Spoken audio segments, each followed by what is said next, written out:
கர்த்தர் நானே. கர்த்தருடைய நாமத்திற்கு மகிமை உண்டாவதாக.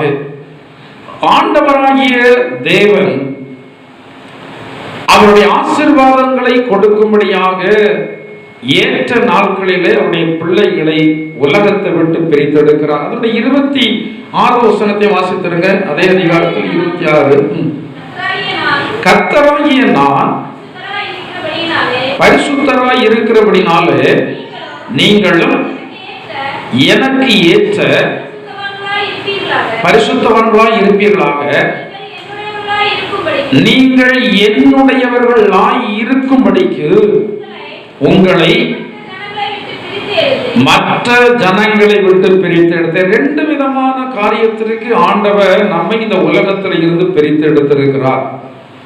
நாமெல்லாம் பிரித்தெடுக்கப்பட்டதான தேவனுடைய பிள்ளைகள். பிரித்தெடுத்தல் என்றது நிறைய பேருக்கு தெரியாமல் இருக்கலாம். பிரித்தெடுக்கப்படுகிறது என்பது கொஞ்சம் கஷ்டமான ஒரு காரியம்தான். தண்ணீரில் இருந்து, அதாவது கடல் தண்ணீரில் இருந்து உப்பை பிரித்தெடுக்கிறார்கள். அந்த தண்ணீரிலிருந்து உப்பை பிரித்தெடுப்பதற்கு முன்பதாக அந்த தண்ணீர் பல நாட்கள் வெயிலிலே அதை கட்டப்பட்டு நின்றிருக்க வேண்டும். அடுத்தபடியாக மண்ணிலிருந்து தங்கத்தை பிரித்தெடுக்கிறார்கள். பாலில் இருந்து வெண்ணெயை பிரித்தெடுக்கிறார்கள். விலையேற பெற்றது எல்லாமே தீர்ப்பானது நின்று பிரித்தெடுக்கப்படுகிறதாகத்தான் இருக்கிறது. இந்த உலகத்தில் உள்ளதான ஜனங்கள் எல்லாரிலும் இருந்து கர்த்தருடைய பிள்ளைகளாகிய நம்மை ஆண்டவர் பிரித்தெடுத்து அவருடைய பிள்ளையாக மாற்றி இருக்கிறார். 2 விதமான காரியத்திற்காக. ஒன்று, நாம் அவருடைய பிள்ளைகளாக ஜீவிக்க வேண்டும். இரண்டாவதாக, இந்த உலகத்திலே ஜனங்கள் மத்தியிலே நாம் மேன்மைக்குரியவர்களாக ஆசீர்வதிக்கப்பட்டவர்களாக இருக்க வேண்டும். இதற்கு தான் ஆண்டவர் நம்மை பிரித்தெடுத்து வைத்திருக்கிறார். நாம் எல்லாம் அதற்கு சாட்சிகளாக இருக்கிறோம். நாம் எல்லாம் ஒரு காலத்திலே கஷ்டத்தில் இருந்தோம், நஷ்டத்தில் இருந்தோம், வியாதியில் இருந்தோம், போராட்டத்தில் இருந்தோம், பொல்லாத ஆவிகளினால் பிடிக்கப்பட்டவர்களாக இருந்தோம். ஆண்டவர் அந்த நிலையில் இருந்து நம்மை பிரித்தெடுத்து வெளியே கொண்டு விடுதலை, கனம், மகிமையெல்லாம் நமக்கு தந்திருக்கிறார். ஹல்லேலூயா. விடுதலை பெறாதவர்கள் இந்த இடத்துல யாருமே இல்லை. எல்லாருக்கும் ஆண்டவர் இருந்த நிலைமையில இருந்து விடுதலையை மேன்மையை கொடுத்துதான் வைத்திருக்கிறார். அப்படிதானே? அப்படி இல்லையா? எத்தனை பேர் இருந்த நிலையில இருக்கிறீங்க? பாஸ்டர், நான் ஆண்டவரை தேடினதுக்கு அப்புறம் அப்படியே தான் இருக்கிறேன் பாஸ்டர். யாராவது இருந்து கை வைத்துங்க. உங்களுக்கு நான் ஸ்பெஷல் ஒரு பிரேஜ் ரிக்வெஸ்ட் வச்சு என்ன செய்யலாம்? அப்படியே தான் இருக்கிறேன் பாஸ்டர், ஒண்ணுமே முன்னேற்றமே தெரியலையே. அப்படி யாராவது இருக்கிறீங்களா? இருக்கிறீங்களா இல்லையா? எத்தனை பேர் அப்படியே இல்லை மேன்மையடைந்திருக்கிறோம்? எத்தனை பேர் கை வைத்த முடியும்? ஹல்லேலூயா. எல்லாருமே மேன்மை அடைந்துதான் நாம் இருக்கிறோம். நம்மை பிரித்தெடுத்ததான தேவன் சும்மா வைக்கல. எதற்காக ஒரு பொருளை மற்றவர்களுக்கு பிரித்து எடுக்கிறார்கள்? அதை பயன்படுத்தும்படியாகத்தான், அதை மேன்மைப்படுத்தும்படியாகத்தான். பிரித்தெடுப்பதற்கு முன்னாடி அது தேடுவாரத்து கிடைக்கிறது. இப்போ மண்ணில் இருந்து தங்கம் பிரித்தெடுக்கப்படுகிறது. அந்த தங்கம் சேர்ந்திருக்கிறதான மண் தேடப்படாத நிலையில இருக்கிறது. ஆனா என்னைக்கு அதுல தங்கம் இருக்கிறதுன்னு சொல்லி கண்டுபிடிக்கப்படுகிறதோ அதை வெட்டி எடுத்து அதை உஷ்ணத்துல போட்டு, அதாவது நெருப்புல போட்டு உருக்கி புடமிட்டு அதை பிரித்து எடுத்து அந்த தங்கத்தை பயன்படுத்த ஆரம்பிக்கிறார்கள் மனிதர்கள். அந்த தங்கத்திற்கு மேன்மையை கொடுக்க ஆரம்பிக்கிறார்கள். நாம் எல்லாம் இந்த உலகத்தில் உள்ளதான ஜனங்களோடு பாவத்துல ஜீவித்தோம், அக்கிரமத்துல ஜீவித்தோம், அநியாயத்துல ஜீவித்தோம். ஆனா இப்படிப்பட்ட நிலையில இருந்து ஆண்டவர் நம்மை வெளியே பிரித்து எடுத்து கொண்டு வந்தார். ஆண்டவர் ஒரு நபரை பிரித்து எடுத்தால் அவர்களை உயர்த்தாமல் ஆண்டவர் இருக்க போகிறதே இல்லை. அவர் நிச்சயமாக உயர்த்தியே தீருவார். நீங்கள் இருக்கிற குடும்பத்தில் உங்களை உயர்த்துவார். நீங்கள் இருக்கிற தேசத்தில் உங்களை உயர்த்துவார். நீங்கள் இருக்கிற சபையில் உங்களை உயர்த்துவார். நீங்கள் வேலை செய்கிறதான இடத்துல கர்த்தர் உங்களை நிச்சயமாக உயர்த்துவார். தேவனுடைய பிள்ளைகளுக்கும் மற்றவர்களுக்கும் நிச்சயமாகவே எல்லா காரியத்திலும் வேறுபாடு உண்டு. தேவனுடைய பிள்ளைகளுடைய ஞானத்திற்கு மற்றவருடைய ஞானம் வராது. தேவனுடைய பிள்ளைகளுடைய ஆசீர்வாதத்துக்கு மற்றவருடைய ஆசீர்வாதம் வரவே வராது. ஏனென்றால் தேவன் எந்த ஒரு நபரை பிரித்தெடுக்கிறாரோ அவர்களோடு கூட ஆண்டவர் எப்போதும் இருக்கிறார். உங்களோடு ஆண்டவர் இருக்கிறாரா? எப்படி சொல்றீங்க? எப்படி சொல்றீங்க? ஆண்டவர் இருக்கிறது எப்படி சொல்றீங்க? எப்படி சொல்றீங்க? சொல்றோம். ஆண்டவர் இருக்கிறேன் என்பதை அவர் உறுதிப்படுத்திக்கிட்டே தான் இருப்பார். நம்மோடு அவர் மறைந்து இருந்தால், இந்த சிறிய இதயத்திற்குள்ள மகா பெரிய தேவன் அவர் மறைந்து இருந்தாலும் அவர் இருக்கிறேன் என்பதை எப்போது உறுதிப்படுத்தி கொண்டே தான் இருக்கிறார். ஆபத்து வருகிறதான வேளையில் நீங்கள் அதை அறிய முடியும். உங்களுக்கு ஒரு பெரிய தேவை இருக்கிறது, அந்த நேரத்தில் அந்த தேவை சந்திக்கப்படுவதற்கான வாய்ப்பு இல்லை. ஆனால் ஆண்டவர் அற்புதமாக அந்த தேவை சந்திக்கிறார். அப்போ நீங்கள் ஆண்டவர் உங்களோடு கூட இருக்கிறார் என்பதை அறிந்து கொள்ள முடியும். வேலை செய்கிறதான இடத்துல எல்லா ஜனங்களை விட கர்த்தர் உங்களை புத்திமான்களாக நடத்துவார். அப்போது நீங்கள் அறிந்து கொள்ள முடியும், நம்மோடு கூட யார் இருக்கிறார்? ஆண்டவர் இருக்கிறார் என்பதை நாம் அறிந்து கொள்ள முடியும். அது ஆண்டவர் நம்மோடு கூட இருப்பதற்காகத்தான் அவர் ஜனங்களை விட்டு நம்மை பிரித்து எடுத்திருக்கிறார். எந்த நிலையிலும் நம்மை விட்டு விட்டு அவர் போகிறதே இல்லை. மனிதர்கள் எல்லாம் விட்டுட்டு போயிடுவாங்க. எந்த மனிதனா இருந்தாலும் சரி, உனக்காக நான் ஜீவனையே கொடுப்பேன் சொன்னதான அநேகர்கள் அன்னைக்கு விட்டுட்டு அப்படிதானே. கணவன் மனைவி திருமணம் ஆவதற்கு முன்னாடி விரும்பி கல்யாணம் முடிக்கிறவங்க, எனக்கு பெற்றோர்களே வேண்டாம் அப்படின்னு சொல்லி கல்யாணம் முடிக்கிறவங்க கூட கொஞ்ச நாள் கழிச்ச உடனே வாழ்க்கை என்ன செய்து போகிறது? அவர்களுக்கு கசந்து போகிறது. ஒருவருக்கு ஒருவர் பிரிந்து வாழ்கிறார்கள். இல்ல ஒரே வீட்டில தான் இருப்பாங்க, ஆனா அவர்கள் பிரிந்திருக்கிறார்கள் என்பது அவர்களுக்கு மட்டும்தான் தெரியும். எத்தனையோ கணவன் மனைவிக்கு என்ன கிடையாது. கொஞ்ச நாளைக்கு முன்னாடி ஒரு நபர் சாட்சி சொன்னாங்க, 14 வருடம் ஒரே குடும்பத்துல தான் இருக்கிறாங்க. அவர் பேங்க்ல மேனேஜர், அவருடைய மனைவி வேற ஏதோ ஒரு எஜுகேஷன் டிபார்ட்மெண்ட்ல அவர் வேலை பார்க்கறாங்க. அவங்க சொல்றாங்க, 14 வருடமாக நாங்க ஒரே வீட்டுல தான் இருக்கிறோம், ஆனா என்ன செய்யறது இல்லை. ஏதாவது தேவைன்னா எதில் எழுதி வைக்கிறது, ஏதாவது தேவைன்னா ஒரு ஷீட்ல எழுதி வச்சிருது.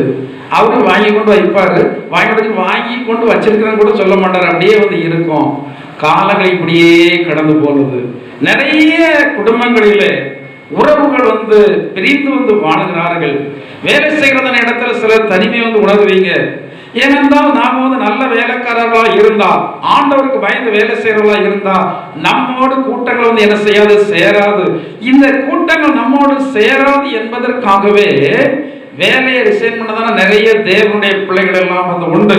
எனக்கு அன்பான தேவனுடைய ஜனங்களை, தேவன் உங்களோடு இருக்கும்படியாகத்தான் அவர் உங்களை பிரித்தெடுத்து வெளியே கொண்டு வந்தார்.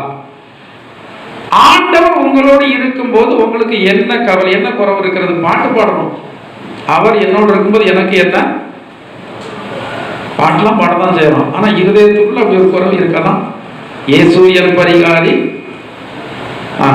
இயேசு என் பரிகாரி, என் ஜீவிய காலம் எல்லாம். பரிகாரம் என்ன அர்த்தம்? டாக்டர்னு அர்த்தம்.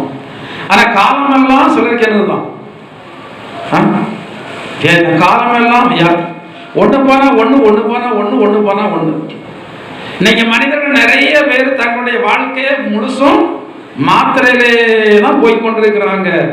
சாப்பாட மாத்திரை மாதிரி கொஞ்சமும், மாத்திரையே சாப்பாடு மாதிரி அதிகம் சாப்பிடுகிறதான ஜனங்கள் நிறைய பேர் இருக்கிறாங்க. கர்த்தருடைய கிருபையினால கர்த்தர் நமக்கு அப்படிப்பட்டதான ஒரு நிலையை என்ன செய்யல, வைக்கவில்லை. இதற்காக கர்த்தர் நாமத்தை நீங்க ஸ்தோத்திரம் பண்ணணும். ஹல்லேலூயா. இந்த உலகத்திலே மனிதர்களுக்கு இருக்கிறதான சமாதானமும் சுகமும் மிகப்பெரிய செல்வம். இந்த ரெண்டு மிகப்பெரிய செல்வம். எனவே தான் ஆண்டவருடைய வார்த்தை வாக்கு பண்ணும்போது, உன் அரங்கத்திற்குள்ளே சுகமும் உன் அரண்மனைக்குள்ளே சமாதானமும் இருப்பதாக. அப்போ நம்முடைய வாழ்க்கையில சமாதானமும் சுகமும் மிக மிக இன்றியமையாதான் இருக்கிறது. இது ஆண்டவருக்கு தெரிந்திருக்கிறபடினால இந்த ரெண்டு வாக்கு தத்தங்களை நம்முடைய வாழ்க்கையில பலிக்கும்படியாக விரும்புகிறான். ஆனா சாத்தான் எப்போது நம்மிடத்துல எதை கொடுக்கிறான்? சரீரத்திலும் பலவீனம் வரும். சாத்தான் எதை கொடுக்கிறான்? சாத்தான் கொடுக்கிற பலவீனம் உங்களுக்கு தெரிந்திருந்தால் நீங்க மருத்துவமனைக்கு என்ன செய்ய மாட்டீங்க? என்ன செய்ய மாட்டீங்க? போக மாட்டீங்க. சாத்தானை ஜெயிக்கிறது எப்படி? சாத்தான் போராடுகிற உங்களுக்கு தெரிகிறது. சாத்தானை ஜெயிக்கிறது எப்படி? சாத்தானை தேவனுடைய வார்த்தையினுடைய வாக்கு தத்தத்தினால் நீங்கள் ஜெயிக்கலாம். நான் தேவனுடைய பிள்ளை, என்னோடு கூட ஆண்டவர் இருக்கிறார், நான் இயேசுடைய நாமம் தரிப்பிக்கப்பட்டதான மகள், என் மேலே சாத்தானே உனக்கு என்ன அதிகாரம் இருக்கிறது?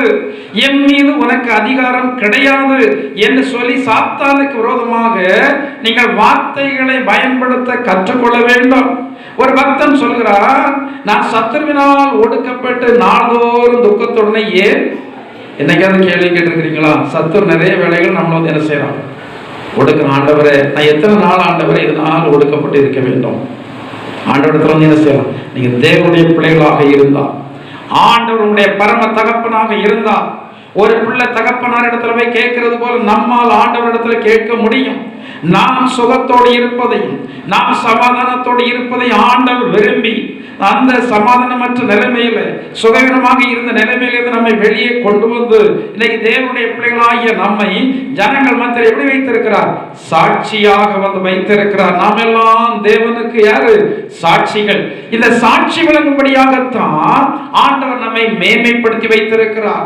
ஆண்டவர் நம்மை உயர்த்தி வைத்திருக்கிறார். வேதத்தில் ஆபிரகாம் என்று சொல்லப்படுகிற தேவனுடைய மனுஷனை ஆண்டவர் பிரித்தெடுத்து வெளியே கொண்டு வந்தார். தன்னுடைய தேசத்தை விட்டு, தன்னுடைய இனத்தை விட்டு அவர் வேறு பிரித்தார். இவன் குடும்பத்தோடு வரமாட்டேன்னு சொல்லி இருந்திருந்தா இவனுக்கு ஆண்டவர் வைத்திருந்ததான அந்த மேன்மையான ஆசீர்வாதம் இவனுக்கு வந்து என்ன இருக்காது, கிடைத்திருக்காது. ஆண்டவர் சொல்லும் போது அவருடைய வார்த்தைக்கு கீழ்ப்படியும் போது சில வேளைகளிலே உறவுகள் எல்லாம் விட்டு நாம் பிரிய வேண்டியது இருக்கும். இந்த ஆபிரகாம் உறவினர்களை விட்டு வந்து என்ன செய்யணும்? பிரிக்கப்படுகிறான். பிரிக்கப்பட்டு ஆண்டவர் காண்பிக்கிறதான தேசத்திற்கு வந்து என்ன செய்யறான்? போகிறான். இந்த தேவனுடைய வார்த்தையை கேட்டு பிரித்தெடுக்கப்பட்ட மனுஷனோடு கூட பிரித்தெடுக்கப்படாத மனுஷனாகிய லோத்தும் என்ன செய்யறான்? லோத்து கூட வர்றான். இங்கே லோத்தும் உண்டு, இங்கே லோத்தும் உண்டு, ஆபிரகாமும் உண்டு. இந்த சபையில் லோத்தும் உண்டு, ஆபிரகாமும் உண்டு. லோத்துடைய ஆசீர்வாதங்கள் வேற மாதிரி இருக்கும். ஆனா ஆபிரகாமுடைய ஆசீர்வாதம் வந்து ரொம்ப மேன்மையானது. சில வேளைகளிலே லோத்தோடு ஆபிரகாம் சேர்ந்திருந்தால் இந்த ஆபிரகாமை ஆசீர்வதிக்க முடியாது. இன்னைக்கு அநேகருடைய ஆசீர்வாதத்திற்கு தடை லோத்து தான். இந்த ஆபிரகாமுக்கு தேவன் வாக்கு பண்ணின ஆசீர்வாதங்களை கொடுக்கும்படியாக நீங்கள் ஆதியாகமத்தில் 13ஆம் அதிகாரத்தில் நீங்கள் வந்து வாசித்து பார்த்தால் அங்கே சொல்லப்பட்டிருக்கிறதான வசனத்தின் மூலமாக நீங்கள் அறிந்து கொள்ளலாம். இந்த ஆதியாகமத்தினுடைய புத்தகம் 13ஆம் அதிகாரத்தில் நீங்க வாசிங்க. கடைசி பகுதியில் நீங்கள் வருவீர்கள் என்றால் அது விதமாக சொல்லப்பட்டிருக்கிறது.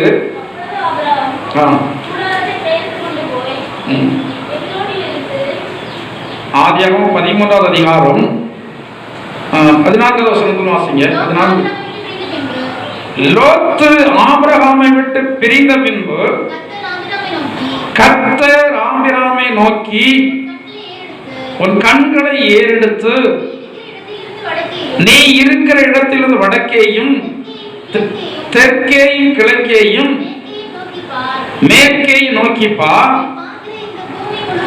நீ பார்க்கிற இந்த பூமி முழுவதையும் நான் உனக்கு உன் சந்ததிக்கும் என்றைக்கு இருக்கும்படி கொடுத்து உன் சந்ததியை பூமியின் தூளை போல பெருக பண்ணுவேன்.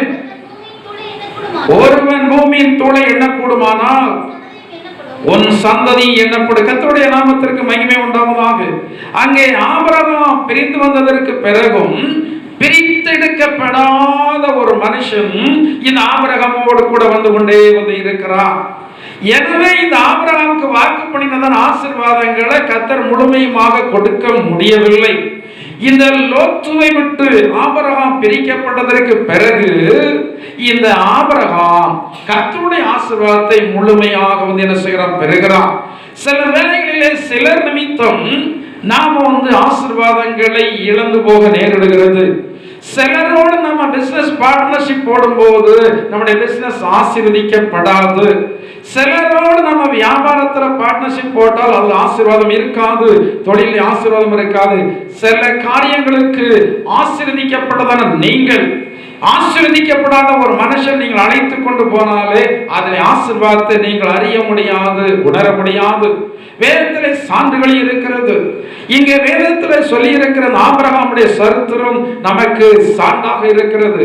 இன்னொரு இடத்துல வேதத்தில் சொல்லப்பட்டிருக்கிறது, சரியில்லாத ஒரு தோழனை ஒரு ராஜா வந்து தெரிந்து கொண்டபடினால் அவருடைய கிரியைகளை எல்லாம் ஆண்டவர் முறித்து போட்டதாக வேதத்தில் சொல்லப்பட்டிருக்கிறது.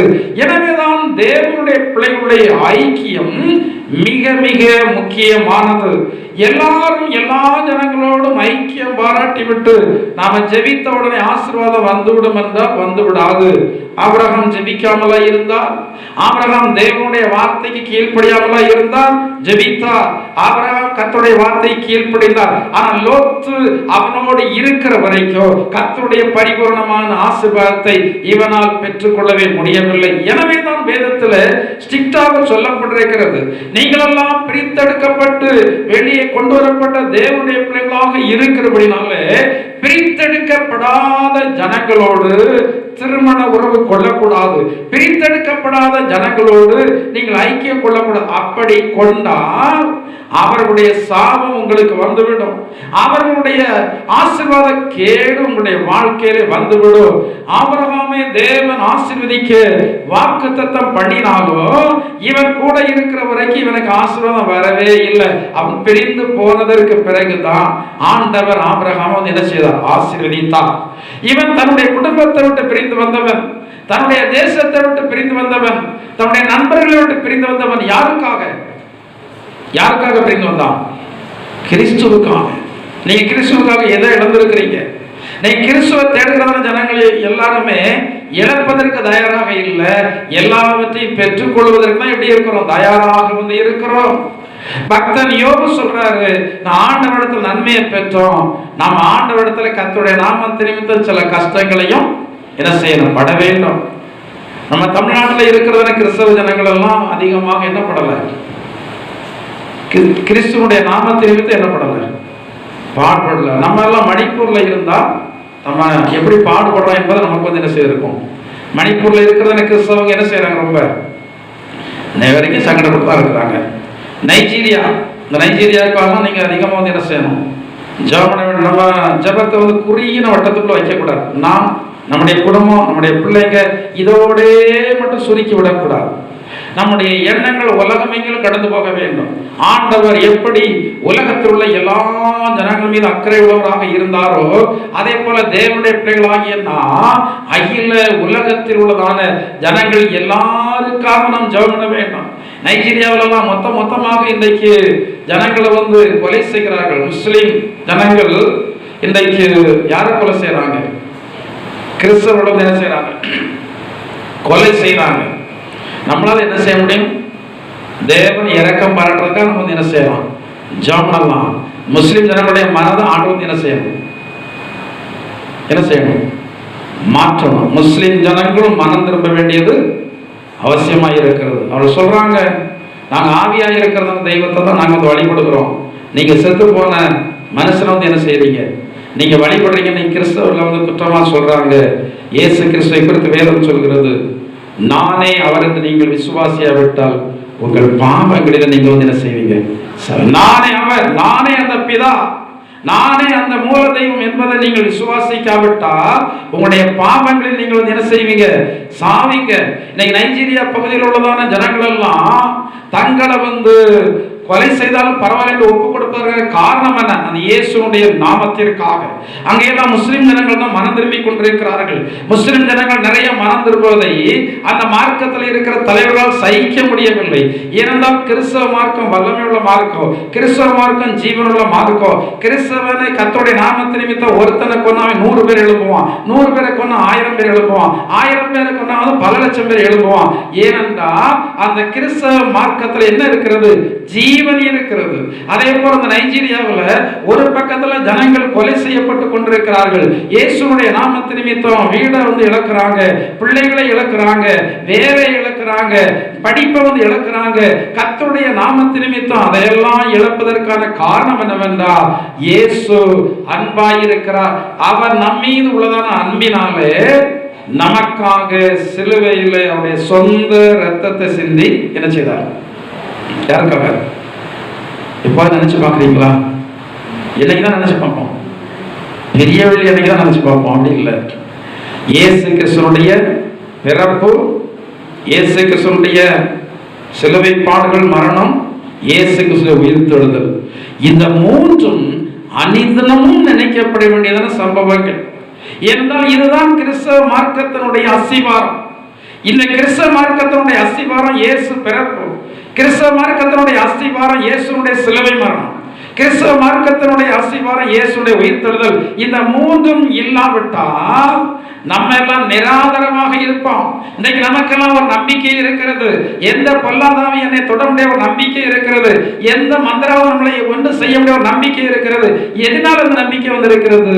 இயேசு கிறிஸ்து வல்லமையுள்ளதான தெய்வம். அவர் எனக்காக மரித்து அவர் இன்றைக்கு உயிரோடு எழுந்து என்னோடு கூட இருக்கிறார். என்னை அனாதையாக விடமாட்டார். என்னை சத்துருடைய கையில் விடமாட்டார். என்னை மனுஷனுடைய கையில் விடமாட்டார். எனக்கு விரோதமாக எழுப்புகிற எத்தனாயிரம் மனிதர்கள் வந்தாலும் அவர்கள் கை என்னை ஒப்பு கொடுக்க மாட்டார் என்னதான நம்பிக்கை எதனால் வந்திருக்கிறது? அவர் இன்றைக்கும் உயிரோடு இருக்கிறார் என்பதனால. அவர் உயிரோடு இல்லாமல் சாத்தான் என்ன எப்போதோ அடிச்சிருப்பான். உங்களால் சொல்ல முடியுமா? சாத்தான் என்ன எப்போதோ என்ன செய்திருப்பான்? அடிச்சிருப்பான். அப்படிதானே இல்லையா? யாரை விழுங்கலாமோ என்று கெர்ச்சிக்கிற சிங்கத்தை போல அவன் வகை தேடிட்டே இருக்கிறான். வகை தேடி சுற்றிக்கிட்டே இருக்கிறான். கிறிஸ்தவர்கள் என்றால் அவனுக்கு அலாதி பிரியம். அவனுடைய ஆட்கள் எல்லாம் விட்டு விடுவான். ஆனா கிறிஸ்தவர்களை துன்பப்படுத்துவதில் தான் அவனுக்கு என்ன இருக்கிறது? சந்தோஷம் வந்து இருக்கிறது. எனவே சுற்றி சுற்றி அலைகிறான். கிறிஸ்தவ ஜனங்களுக்கு விரோதமாக சில மந்திரவாத கிரியைகள் எல்லாம் உருவாக்கப்படுகிறது.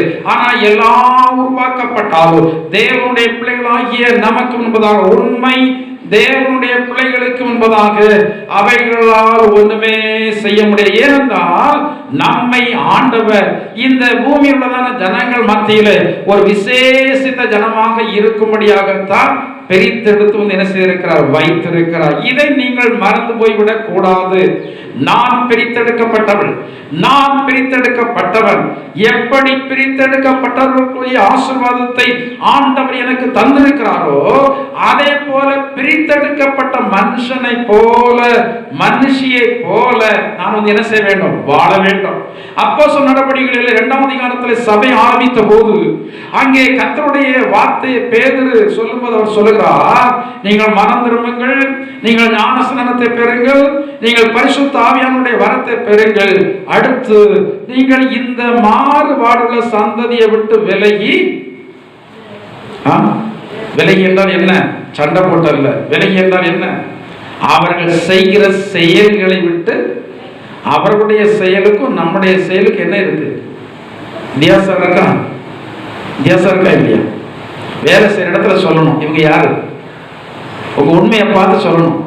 பாருங்க, தானியேல் வந்து அவன் ராஜாவுடைய அரண்மனையில் வேலை செய்யிட்டு இருந்தான். அவனுடைய கிரியைகள் எப்படி இருந்ததான்? உண்மையுள்ள கிரியா இருந்தது.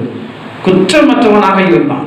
கர்த்தருடைய பிள்ளைகள் எல்லாம் நாம வந்து செய்கிறதான வேலையை உண்மையா செய்யணும். வாங்குகிறதான சம்பளத்திற்கு யாருக்கு பயந்து வேலை செய்யணும்? கர்த்தருக்கு பயந்து வேலை செய்தா கர்த்தருக்கு பயப்படுகிற சிறியோரையும் பெரியோரையும் கர்த்தர். நீங்க சின்ன வேலை செய்தாலும் பரவாயில்லை.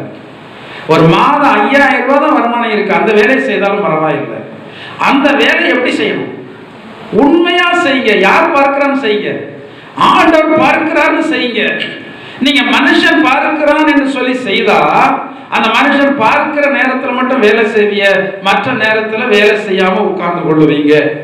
நீங்க வாங்குகிறதான பணம் உங்களுக்கு பயன்படணும், உங்களுடைய குடும்பத்திற்கு பயன்படணும், உங்களுடைய பிள்ளைகளுக்கு பயன்படணும், நீங்கள் ஆசீர்வாதமான ஜனங்கள் மத்தியில் ஜீவிப்பதற்கு பயன்படணும். அப்படி அந்த பணம் பயன்பட வேண்டும் என்றால் நீங்கள் வாங்குகிறதான சம்பளத்திற்கு உண்மையாக நீங்கள் என்ன செய்யணும்? உழைக்க வேண்டும். ஆண்டவர் என்னை பார்க்கிறார். என்ன ஒரு காரியத்தை செய்தாலும் சரி, ஆண்டவர் என்னை பார்த்து கொண்டு இருக்கிறார் என்னதான் அந்த விசுவாசத்தோடு நம்ம செய்தால் ஆண்டவர் நம்மை மற்ற ஜனங்களை விட்டு வேறு பிரித்து வந்து என்ன செய்வார்? ஆசீர்வாதத்துல வந்து காட்டுவார். வேதத்திலே ஆபிரகாமுடைய ஆசீர்வாதம் உன்னதமானதாக இருந்தது. இந்த லோகத்தினுடைய ஆசீர்வாதம் பார்ப்பதற்கு செழிப்பா இருந்த ஆரம்பத்துல பைபிள்ல சொல்லப்பட்டிருக்கிறது. இந்த லோத்து ஆபிரகாமுக்கு ஆண்டவர் கொடுத்த ஆசீர்வாதத்தை எல்லாவற்றையும் என்ன செய்தான்?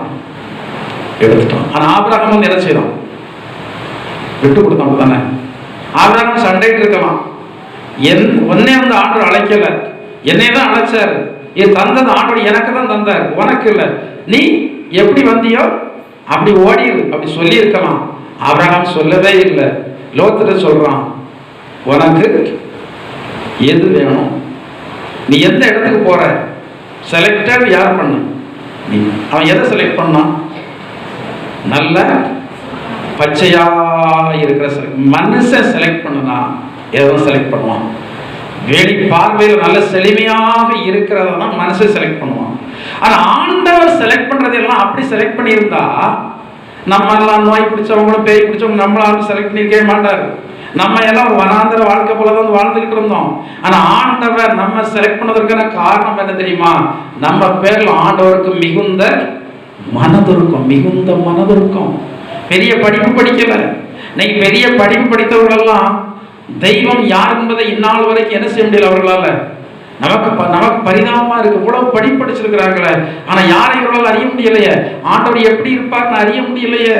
ஆனா நமக்கு ஆண்டவர் கிருபையாக இறங்கி, அதாவது படிக்காத நமக்கு, பாலகராகிய நமக்கு அந்த இயேசுனுடைய அன்பை வெளிப்படுத்தினாரு.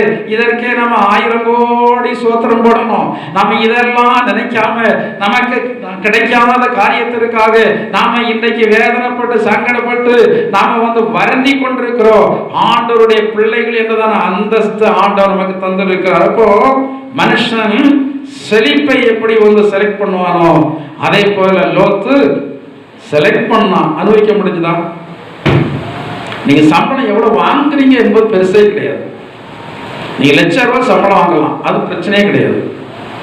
எவ்வளவு உங்களுக்கு பயன்படுது அந்த சம்பளத்தை வந்து எவ்வளவு வந்து உங்களுக்கு உங்க பிள்ளைகளுக்கு ஆண்டவர் பயன்படுத்த உதவி செய்திருக்கிறார். மருத்துவமனை ஓயாம போகிறது அது ஒரு பெரிய சாபம். மருத்துவமனைக்கு போகாம இருப்பதும் மனுஷனுக்கு நல்லது. ஏன்னா மருத்துவமனைக்கு போனா ஒரு நர்ஸ் எல்லாம் முடிக்கிறாங்க, பாஸ்ட் இப்படி சொன்னா நாங்க எப்படி வேலை பார்க்க முடியும் அப்படின்னு. மருத்துவமனை வேலை செய்யறவங்க 2 பேர் இருக்கிறாங்க. ஆண்டவர் நம்மை சுகபலனாக இருக்கும்படியாகத்தான் வந்து விரும்புறார். நம்முடைய பிரயாசனுடைய பலன் நமக்கு வந்து என்ன செய்யணும்? பயன்படும். ஆனா இன்னைக்கு மறுபடி மருத்துவமனைக்கே பணங்கள் எல்லாம் என்ன செய்கிறது?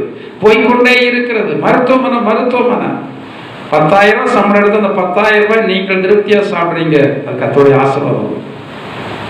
மருத்துவமனை செலவு வைக்கலாம். நீங்க அதற்காகவே ஸ்பெஷலா ஒரு நாள் ஏற்படுத்தி ஆண்டவருக்கு நீங்க சோத்திரம் போடணும். ஏன்னா இந்த காலத்துல வந்து நோய் இல்லாம யாருமே இல்லை. 2 தொழில் தான் இந்த பூமியில இன்னும் அமோகமாக நடக்க போகிறது. ஒன்று மருத்துவ தொழில், இன்னொன்று குற்றச்செயல். அதாவது வக்கீல் படிச்சவங்களுக்கு எதிர்காலத்தில் எத்தனை வக்கீல் இருந்தாலும் என்ன இருக்கு? ஏன்னா நிறைய ஜாமீன் எடுக்க வேண்டியது இருக்கு. நம்ம எத்தனை வக்கீல் இருந்தாலும் வேலை இருக்கு. அதே மாதிரி எத்தனை நர்ஸ் இருந்தாலும் என்ன இருக்கு? வேலை இருக்கு. குற்றம் அதிகமாகும் போது நோய் வந்து அதிகமாகும். அதை வந்து என்ன செய்ய முடியாது? தவிர்க்கவே முடியாது.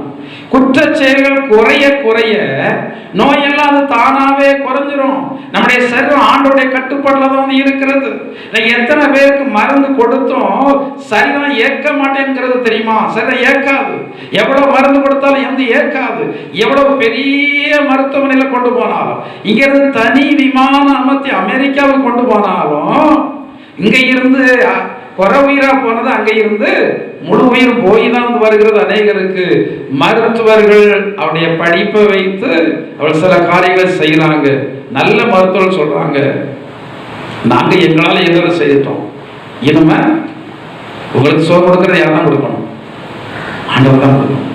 அந்த சுகத்தை ஆண்டவர் கிருபையா தந்தது. சரி, அப்போ மனுஷன் எல்லாம் செழிப்பை வந்து விரும்பி அதை தான் தெரிந்தெடுக்கிறான். ஆண்டவர் செழிப்பை பார்த்து நம்ம தெரிந்தெடுக்கல. நம்ம பாவிகளாக இருந்தோம், நம்ம வந்து அநியாயம் செய்கிறவர்களாக இருந்தோம், நம்ம அக்கிரமக்காரர்களாக இருந்தோம், ஆண்டவரை தேடாதவர்களாக இருந்தோம். ஆண்டவர் நாம் தான் அவர்களுக்கு வேண்டும் என்று சொல்லி நம்மை அங்கே இருந்து பிரித்தெடுத்து வெளியே கொண்டு வந்து ஆசீர்வதித்து அவர் சொல்றாரு, நீங்கள் என்னுடையவர்களா இருங்கள்னு சொல்றாரு. நீங்க இன்னைக்கு யாருடையவர்களாக இருக்கிறீர்கள்? பைபிள்ல சொல்லப்பட்டிருக்க, நீங்கள் இப்போது கிறிஸ்து என்னும் வேறு ஒரு உடையவர்களாக இருக்கிறீர்கள். நீங்கள் அவருடையவர்களாக வாழுவதற்காக அழைக்கப்பட்டவர்கள். ஒரு தேவனுடைய மனுஷன் தனக்காக வாழ மாட்டான், தன்னுடைய விருப்பத்தையே நிறைவேற்ற மாட்டான். இன்னைக்கு அநேக கர்த்தருடைய பேர் சொல்றவங்க தான் விரும்பினபடியெல்லாம் நடந்து கொண்டிருக்கிறாங்க. நம்ம விரும்பினதெல்லாம் செய்தா கொஞ்ச காலம்தான் நாம விரும்பினபடி இருக்க. எனக்கு எட்டின அறிவின்படி நீ 50 வருடத்திற்கு பிறகு ஆண்டவர் ஸ்தோத்திரம் போட்டுட்டு நல்ல ஆசீர்வாதமா சமாதானத்தோடு இருக்கணும் தான். இந்த 50 வயது வரைக்கும் ஆண்டவருக்கு ரொம்ப பயந்த வாழ்க்கை நீங்க வந்து வாழ்ந்திருக்கணும். ஆண்டவர் ரொம்ப பயந்த வாழ்க்கை வாழ்ந்திருக்கணும். பயந்து வாழணும். பேசும்போது பயந்து வந்து பேசணும். சிந்திக்கும் போது பயந்து வந்து சிந்திக்கணும்.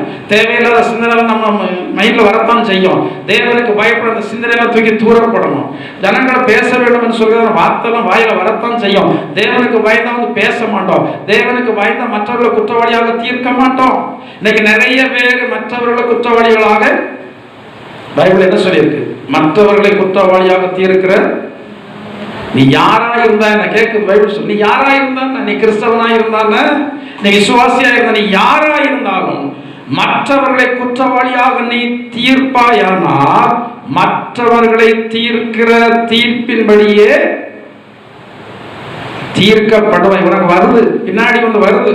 இன்னைக்கு மற்றவர்களை வந்து தீர்க்கிறாய், இன்னைக்கு மற்ற பிள்ளைகளை வந்து தீர்க்கிறாய், மற்ற மனிதர்களை வந்து தைரியமாக நீ வந்து என்ன செய்யற தீர்க்கிறாய். ஆனால் இப்போது உனக்கு நினைச்சதெல்லாம் நடந்து கொண்டிருக்கிறபடினால மற்றவர்களை ஏளனமாக நினைக்க சொல்லுது, மற்றவர்களை ஏளனமாக பேச சொல்லுது, மற்றவர்களை அவமானப்படுத்த சொல்லுது, மற்றவர்களை நிந்திக்க சொல்லுகிறது. என்ன பயம் இல்லை? தெய்வ பயம் இல்லை. தெய்வ பயத்தோடு வாழ்ந்தால் 50 வருடத்திற்கு பிறகு நீங்கள் வயதான காலத்தில் ஆண்டவரே உமக்கு சோத்திரம், ஆண்டவரே உமக்கு சோத்திரம், மகிழ்ச்சியாக சோத்திரம் பட்டு இருக்கலாம். இல்லையா சாகர வரைக்கும் நீ என்னதான் பண்ண வேண்டியது இருக்கும்? சாகர வரைக்கும் ஜெபம் பண்ணிட்டு இருக்க போறீங்களா? சாகர வரைக்கும் ஸ்தோத்திரம் பண்ணிட்டு இருக்க போறீங்களா? என்ன முடிவு பண்ணி இருக்கிறீங்க? என்ன முடிவு பண்ணி இருக்கிறீங்க? நான் ஆண்டவரத்தில் கேட்கறது, ஆண்டவர் நான் அதிகமாக ஜெபம் பண்ணாம ஆண்டவர் நான் அதிகமாக துதிக்கணும் ஆண்டவரே. ஏன்னா பரவராஜ்யத்தில் நமக்கு வேற வேலை கிடையாது, ஜெபமெல்லாம் கிடையாது. அங்கே என்னதுதான்? அங்கே துதி தான். இங்கே துதிக்க பழகிடணும். இங்கே துதிக்க பழகி சரியான மார்க்கு துதிகளை எடுத்தால் தான் இங்கே போக முடியும். பரவராஜ்யத்துக்கு வந்து போக முடியும். காலமெல்லாம் ஆண்டவர் தொந்தரவு பண்ணி அதை செய் இதை செய்யன்னு சொல்லிட்டு தொந்தரவு பண்ணிட்டே இருக்கக்கூடாது. ஆண்டவரே எனக்கு நீங்க இந்த நன்மையை செய்தீங்களே உமக்கு சோத்திரம். ஒவ்வொரு காரியத்தை நினைக்கும் போது சோத்திரம் பண்ணலாம். இந்த ஆலயத்துல இருக்கும் போது கூட நீங்க சோத்திரம் பண்ணலாம். மணிப்பூர்ல ஆலயம் இல்லாம மரத்தடியில் ஆராதனை பண்றாங்க. ஆண்டவரே இப்படி ஒரு ஆலயம் தந்திருக்கிற சோத்திரம் பண்ணலாம். எத்தனை இடத்துல ஆலயம் இருக்கிறது, ஊழியக்காரங்க இல்ல பிரசங்கம் பண்ணுவதற்கு சோத்திரம் பண்ணலாம். எத்தனை இடத்துல ஆலயம் இருக்கிறது, கரண்ட் இல்ல, ஃபேன் கிடையாது. இதற்கெல்லாம் நினைச்சு ஆண்டவர் வந்து சோத்தரிக்கலாம். எத்தனையோ ஜனங்களுக்கு ஆகாரம் இருக்கிறது, சாப்பிட முடியவில்லை, சோத்திரம் பண்ணலாம். நம்ம நன்றாக நடக்கிறோம், சோத்திரம் பண்ணலாம். மனுஷன் எப்பேற்பட்டதான மனுஷனாக இருந்தாலும் ஒரு சிறிய ஒரு வியாதிக்கு, சிக்கன் குனியா கொஞ்ச நாளைக்கு முன்னாடி ஒரு வியாதி வந்து என்ன பேர் இருக்கு, பெரிய பெரிய பலசாலிகளும் ஆடிட்டான். முழங்கால் வந்து என்ன செய்யல, விலங்குகள். அந்த நோய்வாய்ப்பட்டவங்களுக்கு அதுக்கு பிறகு ரொம்ப நாள் வரைக்கும் அதை வந்து சரியாகலன்னு இருக்கிறவங்க எத்தனையோ பேர் இருக்கிறாங்க. அது என்னதுதான், ஒரு காய்ச்சல் தான். அந்த காய்ச்சலுக்கு மனுஷனால பதில் சொல்ல முடியும். நம்ம வாய் பேசுறோம், விட்டா எவ்வளவோ வாய் பேசுவோம். தேவனுடைய வாயை பேசக்கூடாது, கூணி குறுக்கி நிற்கணும். இந்த அளவுக்கு ஆண்டு நம்மளை வந்து வச்சிருக்கிறாரு. பேசுறவங்க பேசிட்டு போட்டோம். பைபிள் என்ன சொல்லி தெரியுமா? தன் வாயை விரிவாய் திறக்கிறவன் என்ன அடைவான்? பேசுவதற்கு ரொம்ப பயப்படுங்க. பேசுவதற்கு வந்து வாயை மூடியிருங்க. அதிகமா பேசாத, வளவளன்னு பேசாதங்க. ஏன்னா சரளமா நீங்க பேச ஆரம்பிச்சா, உங்க இருதயத்துல இருக்கிறதெல்லாம் நீங்க கொட்ட ஆரம்பிச்சா கலக்கம் உங்களுக்கு வரப்போகிறது.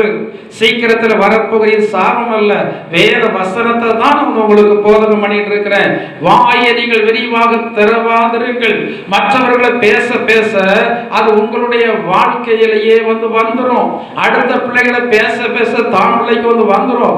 ஏனென்றால் வேதத்தில் சொல்லப்பட்ட அவனவனுடைய கிரியைகளுக்கு தக்கபடி அவனவனுக்கு நான் அளிக்கும். ஆண்டவருடைய மனதுருக்கத்தை தவறாக நீங்கள் எடை போடக்கூடாது. ஆனால் மனதுருக்கம் உள்ள தேவன் தான். ஆனால் அதே வேளையில் அவருடைய கோபத்தை ஜாதிகள் என்ன செய்ய மாட்டாங்க. சில வேளைகளில் சில தேவனுடைய பிள்ளைகளை நினைச்சு நானே சங்கடப்பட்டிருக்கேன். மனுஷன் தான் எவ்வளவு ஊழியத்தை செய்தாங்க. ஆண்டவர் இப்படி இவ்வளவு பாடுபட வச்சிருக்கிறாரே, இவங்களெல்லாம் இவ்வளவு பாடுபட வச்சிருக்கிறாரே. ஆனா வர வர நமக்கு வேத வசனங்களை தெளிவு வர வர சில அனுபவங்கள் வர வர வேதத்தில் சொல்லப்பட்டிருக்கிறது. நீதிமானுக்கு முடிங்க, நீதிமானுக்கு அவன் நீதிமானாய் இருந்தாலும் சில வேளைகளில் தெய்வ பயம் இல்லாமல் நடந்திருக்கிறான். அவன் நீதிமானாக இருந்தாலும் தெய்வ பயம் இல்லாமல் சிந்தித்திருக்கிறான்.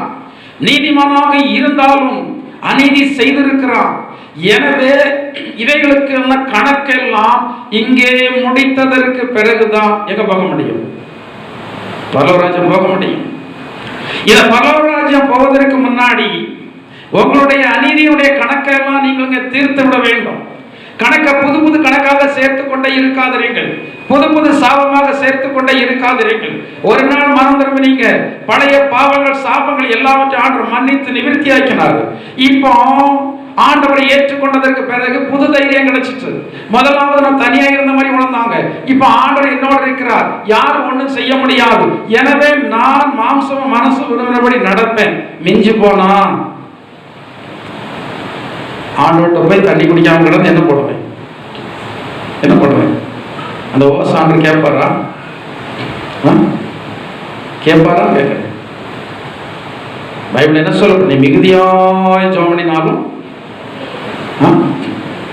ஜெபத்தை முதல்ல நீங்கள் பண்ணுகிறது உண்மையானால், ஜெபம் பண்ணுகிற நேரத்தில் ஆண்டவர் உங்களோடு பேசுகிறார் அல்லவா, அதையெல்லாம் நீங்கள் செயல்முறை கொண்டு வரணும். உண்மையாக ஜெபம் ஆண்டவர் பேசுவார். சில நன்மைக்காக ஜெபம் பண்றீங்க, பேசுவார். இந்த நன்மைகள்லாம் நீ எதிர்பார்க்கிறிய இந்த காரியத்துல எல்லாம் நீ மற்றவர்களுக்கு கேடு செய்திருக்கிறார். உன்னை நினைச்சு மற்றவர்கள் அழுது கொண்டிருக்கிறாங்க, உன்னை நினைச்சு மற்றவர்கள் வேதனைப்பட்டு கொண்டிருக்கிறாங்க. எந்த ஒரு தேவனுடைய பிள்ளையை நினைத்து யார் ஒருவராக இருந்தாலோ அவர்கள் மனஸ்தாபப்படக்கூடாது, அவர் வேதனைப்படக்கூடாது, வருத்தப்படக்கூடாது. ஏனென்றால் தேவனுடைய சாயலாக சிருஷ்டிக்கப்பட்டதான மனிதன் வேதனைப்பட ஆண்டவர் பொறுக்கவே மாட்டார். அவன் எந்த மதத்தவனாக இருந்தாலும் சரி, அவன் எந்த ஜாதியனாக இருந்தாலும் சரி, அவன் தேவனுடைய சாயலாக உண்டாக்கப்பட்டிருக்கிறபடினால எந்த மனுஷனும் சங்கடப்படுவதற்கு ஆண்டவருக்கு பொறுப்பே இல்லை. அவர் பொறுத்துக் கொள்ள மாட்டார். எனவேதான் நீங்கள் மற்றவர்களுக்கு சங்கடத்தை உண்டாக்கிவிட்டு நீங்கள் மணிக்கணக்காக ஆண்டவரிடத்தில் ஜெபம் பண்ணாலும் ஆண்டவருடைய ஜெபத்தை கேட்கிறதே இல்லை. காலங்கள் ஒரு நாட்கள் வரும், அப்ப நீங்க அழுதாலும் சரி, மண்டாலும் சரி, உருண்டாலும் சரி, உங்களோட ஜெபத்தை அடைஞ்சு என்ன செய்ய மாட்டார், கேட்க மாட்டேன். நீங்கள் மிகுதியாய் ஜெபம்னா நான் ஜெபம் மட்டும் போதுமா? இல்லையே, எவ்வளவு நேரம் ஜெபம் பண்ணாரு? ஒரே வசனத்துல தான் போட்டிருக்கு. அவருடைய ஜெபம் ஒரே வசனத்துல தான் போட்டிருக்கு. ஆனா மற்ற காரியங்களுக்கெல்லாம் நிறைய வசனங்கள் எடுத்திருக்கு பைபிள்ல, நிறைய வசனத்துல சொல்லப்பட்டிருக்கு. ஜெபம் ரெண்டு வார்த்தைகள் சொல்றான். ஆண்டவரே, நான் உம்முடைய ஊழியக்காரன், இவைகளை உம்முடைய வார்த்தையின்படியே செய்தேன், இதை ஜனங்கள் பார்க்கணும். இவ்வளவுதான் ஜெபம். எவ்வளவு ஷார்ட்டான ஜெபம் பாருங்க. இன்னைக்கு நிறைய பேர் நினைக்கிறோம் நீண்ட ஜெபத்தை தான் ஆண்டவர் கேட்பார். ஊழியக்காரன் கூட நீண்ட நேரம் தலையில் கை வச்சிருக்கணும். அப்பதான் என்ன வரும்? அப்பதான் நமக்காக பொறுப்பெடுத்து ஜெபம்ன்றார். தலையில கை வச்சிருக்காங்க, அது உண்மைதான். பொறுப்படுத்து ஜெபம்ன்றார்களா, பொறுப்படுத்து ஜெபம்ல உங்களுக்கு எப்படி தெரியும்? பொறுப்பு எங்க வரும்?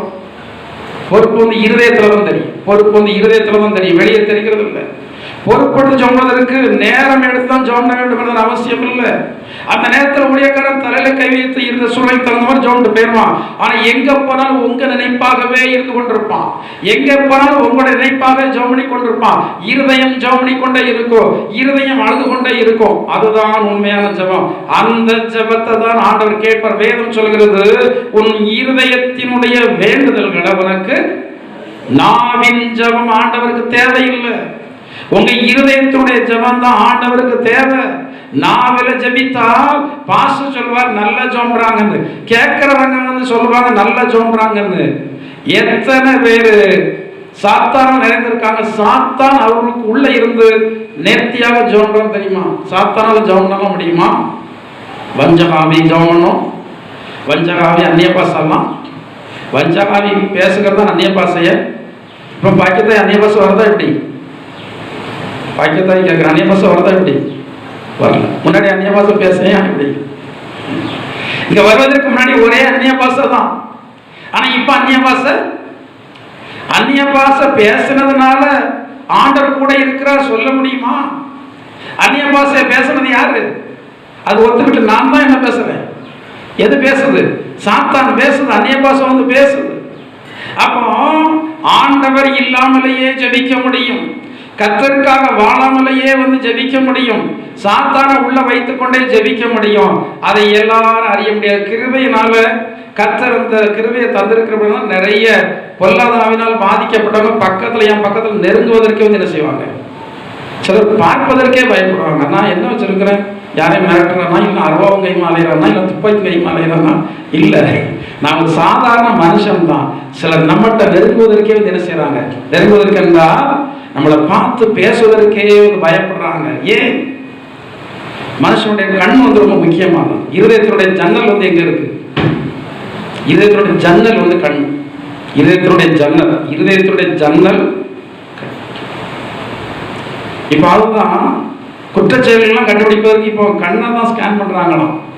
குற்றச்செயல்களை ஒரு மனுஷன் குற்றவாளியா என்பதை கண்டுபிடிப்பதற்கு அவன் மிஷனுக்கு முன்னாடி அவன் கண்ணை வந்து செக் பண்ணி கண்டுபிடிக்கிறாங்க. கண் வந்து இருதயத்தினுடைய ஜன்னல். எனவே தான் கர்த்தருடைய ஆவியப்பட்டதான தேவனுடைய பிள்ளைகளுடைய கண்டு பார்க்கும்போது இந்த இதயத்துக்குள் இருக்கிறதான வெளிச்சமாகிய பரிசுத்த ஆவியானவர் இந்த கண்களின் வழியாக வந்து என்ன செய்கிறார்? இங்கே வெளிப்படுகிறார். இந்த கண்ணு இந்த ஜன்னல் வழியாக போகிறதான வெளிச்சம் அடுத்த கண்ணு வழியாக அந்த ஜன்னல் வழியாக உள்ள இருக்கிறதான இருட்டுக்குள் அடிக்குது. அந்த இருட்டுக்குள் அடிக்கும் போது இருளுக்குள் இருக்கிறதான பொல்லாத ஆவி வந்து என்ன செய்கிறது? நடு என்று சொல்லி நடுங்குகிறது. எனவே தான் தேவனுடைய பிள்ளைகள் பக்கத்தில் அவர்கள் நெருங்குகிறதே இல்லை. எனக்கு அன்பான தேவனுடைய பிள்ளைகளை, ஆண்டவர் உங்களை பிரித்தெடுத்து ஜனங்கள் மத்தியிலே வைத்திருப்பதற்கான காரணம் என்ன? அவருடையவர்களாக இருக்கும்படி மற்ற ஜனங்களை விட்டு ஆண்டவர் உங்களை பிரித்தெடுத்து வச்சிருக்கிறார். அவருடைய நாமத்திற்காக நீங்க எதனால் விட்டு கொடுக்க எப்படி இருக்கணும்? கொஞ்ச நேரத்தை விட்டு கொடுக்க முடியல, யாருக்காக? ஆண்டவருக்காக. கொஞ்சம் பணத்தை விட்டு கொடுக்க முடியல, யாருக்காக? ஆண்டவருக்காக. கொஞ்சம் தூரம் ஆண்டவருக்காக வந்து என்ன செய்ய முடியல, நடக்க முடியல. இப்ப ஆண்டவருக்காக நீங்க நல்ல சுதபலம் இருக்கும்போது நடந்தா நீங்க உயிரோடு இருக்கிற வரைக்கும் ஆண்டவர்களை நடக்க வைப்பார். நீங்க இப்ப நல்ல கண் பார்வை இருக்கும்போது நான் நல்லா வந்து பைபிள் வாசிக்கணும்னு நினைச்சேன்னா, சமீபத்தில் என் தாயார்கிட்ட போகும்போது அவங்க சொன்னாங்க, நான் அடிக்கடி ஜோம்பேன் ஆண்டவர்கிட்ட, நான் உயிரோடு இருக்கிற வரைக்கும் கண்ணாடி போடாம எதை வாசிக்கணும். அவங்களுடைய விசுவாசம் நமக்கு வராது, வரணும். அந்த விசுவாசம் நமக்கு வராது. அவர்களுக்கு கண் பலவீனம் உண்டு, எல்லா பலவீனமும் வந்து உண்டு. ஆனா அப்படி விசுவாசம் பைபிள் சொல்ல, நம்முடைய விசுவாசமே உலகத்தை ஜெயிக்கிற எல்லாவற்றையும் விசுவாசம் என்ன செய்யும்? ஜெயிக்கும். இந்நாள் வரைக்கும் அவர்கள் கிட்டத்தட்ட 85 வயசு இருக்குன்னு நினைக்கிறேன். இந்நாள் வரைக்கும் அவர்கள் என்ன படம் வாசிக்காங்க. அது வந்து பெரிய ஆச்சரியம். ஆட்களை பார்த்தா தெரியலையா? நம்ம சொல்லுவோம் அது அது அது காரிய பார்வைன்னு சொல்லுவோம். காரிய பார்வை இல்லை. அவங்க விசுவாசம் வந்து அவங்க ஆண்டவர் வர்ற ஆட்கள்லாம் அடையாளம் காணணும். அப்படி ஜோம்னல அவங்க ஜோம்னாதான் ஆண்டவர் உங்களுக்கு கொடுத்துருக்காரு. அவங்க என்ன ஜோம்னாங்க? ஆண்டவர் நான் ஜீவனோடு இருக்கிற வரைக்கும் வெறுங்கண்ணால என்ன படிக்கணும்? பைபிள் வாசிக்கணும் அப்படின்னு சொல்லி அவர்கள் வந்து ஜோம் பண்ணாங்க. அந்த காரியத்தை ஆண்டவர் இப்போதும் அவர்களுக்கு வாய்க்க செய்திருக்கிறார். எனவே நீங்கள் தேவனுடையவர்களாக வந்து மாறுங்க. தேவன் பிரித்தெடுக்கப்பட்ட ஜனங்களுக்குரிய ஆசீர்வாதத்தை உங்களுக்கு தருவார். ஆபிரகாம் உயர்த்தப்பட்டார். ஆபிரகாமுடைய ஆசீர்வாதத்தை அவரும் அவருடைய பிள்ளைகளும் அவருடைய சந்ததிகள் அனுபவித்தார்கள். லோத்து அவன் ஆபிரகாமிடத்திலிருந்து பெற்றதான அந்த செழிப்பை லோத்து அனுபவிக்க முடியவில்லை. லோத்தருடைய பிள்ளைகளும் என்ன செய்ய முடியவில்லை, அனுபவிக்க முடியவில்லை. அநியாயமாக எடுத்தது அநியாயமாக விருதாவிலே என்ன செய்து விட்டது, போய்விட்டது. கர்த்தர் தாம் இந்த வார்த்தைகளை உங்களுக்கு பயனுள்ளதாக மாற்றி தருவாராக. முழங்கால் படியிட்டு ஆண்டவரை நோக்கி நாம் வந்து பார்ப்போம். ஆண்டவரே, எங்களை நீங்கள் இந்த பூமியை விட்டு பிரித்து எடுத்திருக்கிறீங்க. எல்லா ஜனங்கள் மத்தியில் மேன்மையாக வைக்கும்படியாக, நாங்கள் எல்லா ஜனங்களை விட ஞானமுள்ளவர்களாக இருக்கும்படியாக, எல்லா ஜனங்களை விட நாங்கள் கர்த்தாவே ஸ்தோத்திரம் ஆண்டவரே, பூமிக்குரிய மேன்மையான ஆசீர்வாதத்தை பெற்றவர்களாய் காணப்படும்படியாக எங்களை வைத்திருக்கிறீர் என்று சொல்லி நாம் எல்லாரும் ஆண்டவர் நோக்கி பார்ப்போம். ஹல்லேலூயா, ஹல்லேலூயா. கர்த்தாவே, மே நன்றியோடு ஸ்தோத்திரிக்கிறோம் ஆண்டவரே. கர்த்தாவே, மே நன்றியோடு ஸ்தோத்திரிக்கிறோம். ஹல்லேலூயா, ஹல்லேலூயா. மே நன்றியோடு ஸ்தோத்திரிக்கிறோம் ஆண்டவரே. எங்களை ஸ்தோத்திரம் ஆண்டவரே. கர்த்தருடைய நன்மைகளுக்காக பிரித்தெடுத்தீர், உமக்காக வாழும்படியாக பிரித்தெடுத்தீர். கர்த்தாவே, மே நன்றியோடு ஸ்தோத்திரிக்கிறோம் ஆண்டவரே. கர்த்தர் எங்களுக்கு ஒரு நலமான அனுபவத்தை தந்தீரே, நாங்கள் மே நன்றியோடு ஸ்தோத்திரிக்கிறோம். ஹல்லேலூயா, ஹல்லேலூயா. கர்த்தாவே, மே நன்றியோடு ஸ்தோத்திரிக்கிறோம். கர்த்தாவே, மே நன்றியோடு ஸ்தோத்திரிக்கிறோம். ஹல்லேலூயா. கர்த்தாவே, நன்றியோடு ஸ்தோத்திரிக்கிறோம். ஜீவனுள்ள நாட்களெல்லாம் நன்மை கிருபை தொடர்ந்திடவே வேதவசனம் கீழ்ப்படிவோம், தேவசாயலை மாறிடுவோம், தேவவசனம் கீழ்ப்படிவோம், தேவசாயம் மாறிடுவோம். அல்லேலூயா, அல்லேலூயா, கர்த்தருக்கே, அல்லேலூயா, பரிசுத்தருக்கே, அல்லேலூயா, ராஜனுக்கே, அல்லேலூயா, தேவனுக்கே, அல்லேலூயா, கர்த்தருக்கே, அல்லேலூயா, பரிசுத்தருக்கே, அல்லேலூயா, ஹல்லேலூயா. கர்த்தாவே, நாங்கள் நன்றியோடு ஸ்தோத்திரிக்கிறோம் ஆண்டவரே. இந்த உலகத்தில் இருந்து எல்லா ஜனங்களை விட்டு நீங்கள் எங்களை உமக்கென்று வேறு பிரித்து வைத்திருக்கிறீர் ஆண்டவரே. உம்முடைய ஆசீர்வாதத்தை சுதந்திரிக்கும்படியாக வேறு பிரித்து வைத்திருக்கிறீர், உமக்காக வாழும்படியாக வேறு பிரித்து வைத்திருக்கிறீர்.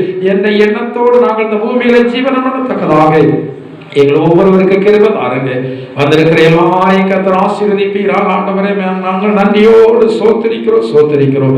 எங்கள் அன்பின் பரலோக பிதாவே, நல்ல இயேசுவே, இந்த வாரத்தில் நாங்கள் நம்முடைய திருப்பாதத்திலே கடந்து வந்து ஜீவனுள்ள தேவனாகிய உம்முடைய நாமத்தை பாட துதிக்க மகிமைப்படுத்த எங்களுக்கெல்லாம் கிருபை செய்தீரே. நாங்கள் நன்றியோடு ஸ்தோத்திரிக்கிறோம் ஆண்டவரே. இந்த ஆசீர்வாதத்தையும் எங்களுக்கு தந்தை நாங்கள் நன்றியோடு ஸ்தோத்திரிக்கிறோம் ஆண்டவரே. கேட்ட சத்தியங்களின்படி நடக்கத்தக்கதாக பரிசுத்த ஆவியானவரே ஒவ்வொரு உம்முடைய பலத்தினால் நிரப்புவீராக ஆண்டவரே.